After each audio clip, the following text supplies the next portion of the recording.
నమస్తే, నేను మీ అజిత్. రీసెంట్గా 2 రోజుల క్రితం మనకు హైటెక్ సిటీ ఇన్నార్బిట్ మాల్ దగ్గర ఐటీసీ కోహినూర్ ప్రాంతంలో రోడ్ సైడ్ ఫుట్పాత్ మీద ఫుడ్ స్టాల్ పెట్టుకున్న ఒక ఆంటీని ట్రాఫిక్ డిపార్ట్మెంట్ వాళ్ళు, అంటే మన తెలంగాణ స్టేట్ ట్రాఫిక్ డిపార్ట్మెంట్ వాళ్ళు ఆ స్టాల్ అనేది తీసేయాలని చెప్పేసి చెప్పడం జరిగింది. వాళ్ళతోటి వాదన అనేది కూడా జరిగిందనమాట. ఇక్కడ పెట్టొద్దని చెప్పేసి చెప్పారు. అయితే అసలు కారణం ఏంది, ఇక్కడ ఆమె ఒక్కతే పెట్టుకుంటుందా, ఇంకా వేరే ఎన్ని స్టాల్స్ అనేవి ఇక్కడ నడుస్తున్నాయి అనే దాని గురించి కనుక్కుందామని చెప్పి ప్రస్తుతం అయితే మనము ఆ ఫుడ్ స్టాల్ రేణుకా ఆంటీ దగ్గర ఆ ప్లేస్లోనే ఉన్నాం. మనము ఇంకా మరిన్ని విషయాలు కనుక్కునే ప్రయత్నం చేద్దాం. అక్కడ ఏమైంది, అక్కడ 2 రోజుల క్రితము బాగా సీరియస్ అయ్యారు. ట్రాఫిక్ డిపార్ట్మెంట్ వాళ్ళు కూడా వచ్చారు. మొత్తం సామాన్ అంతా కింద పడింది. ఆ వీడియో మొత్తము సోషల్ మీడియాలో అనేది ఇట్లా వైరల్ అయ్యింది. అసలు ఏం జరిగింది ఆ రోజు ఎప్పట్లానే మేము ఫుడ్ తీసుకుని వచ్చాము సార్. వచ్చాము, అప్పటికి పోలీసులు వెళ్ళిపోయిన తర్వాత మేము వచ్చి పెడతాం రోజు. అట్లా దింపామో లేదో మళ్ళా సీఏ గారు వాళ్ళు ముందేమో ట్రక్ ఉంటుంది కదా, వాళ్ళ ట్రక్ వేసుకొని వచ్చేసి 30 మంది తింటున్నారు. మొత్తం అందరూ ఎంగిల్ చేతులతోనే ఉన్నారు, తింటున్నారు. సగం సగమే తినున్నారు అందరూ. ఎంగిల్ చేతులతో తినుంటే వచ్చారు, లారీ వేసుకుని హుటాహుటీని వచ్చి తీసేయి అని చెప్పి హడావుడి చేస్తే, సార్ ఒక్క నిమిషం 5 నిమిషాలు ఆగండి సార్, తింటున్నారు, వాళ్ళు తినగానే నేను వెళ్ళిపోతాను, ఇక్కడి నుంచి ఖాళీ చేసేస్తానని చెప్పి మా తమ్ముడిని, అరే టెంట్ ఓడ తీసారా అని చెప్పాను. టెంట్ ఓడ తీసేస్తున్నాడు.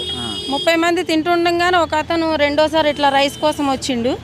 రైస్ పెడుతున్నా, అంతే పెడుతుంటే మళ్ళా పోలీసు వచ్చి, అదిగో అమ్మాయి చెప్తే వినదు, తీసుకొచ్చేయండి గిన్నెలు అని చెప్పి టెంట్ 4000 పెట్టుకొని ఆ రోజే బిగిచ్చా. టెంట్ ఆ రోజు అప్పుడే బిగిచ్చాను. వెంటనే వచ్చి దాన్ని ముక్కల కింద ఇరిసేసి అన్నం గిన్నెలు అవి తీసుకెళ్లిపోయి లారీలో పెట్టేసుకున్నారు. మొత్తం అన్నీ ఆగమాగం చేసి పడేసారు.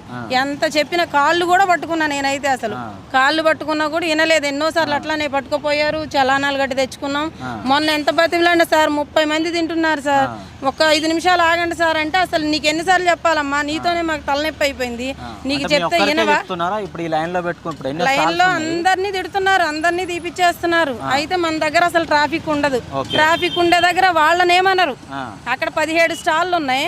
మొత్తం అంబులెన్స్ రావడానికి కూడా అక్కడ దారే ఇవ్వరు అసలు. మొత్తం కుమార్ ఆంటీ కాడ నుంచి 17 స్టాల్లు ఉన్నాయి.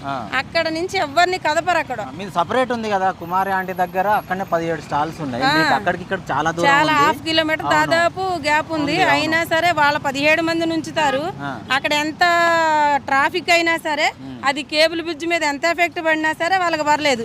ఇక్కడ మా వల్ల ఎఫెక్ట్ వల్ల అంటే, మా దగ్గర ఉన్న ట్రాఫిక్ వల్ల మీరు చూడండి ఒకసారి, ట్రాఫిక్ మా దగ్గర ఏముందో చూడండి. ఈ ట్రాఫిక్ వల్ల కేబుల్ బ్రిడ్జ్ పడిపోద్దంట సీఏ సార్కి. ఆయన మాట్లాడుతున్న మాటలు మొన్న అట్లా అన్నం గిన్నెలు అవి తీసుకెళ్లిపోయి లోపల పెట్టేసుకున్నారు. ఇంకా నాకు ఏడుపు వచ్చింది, ఏడవలేక ఏమనాలో తెలియక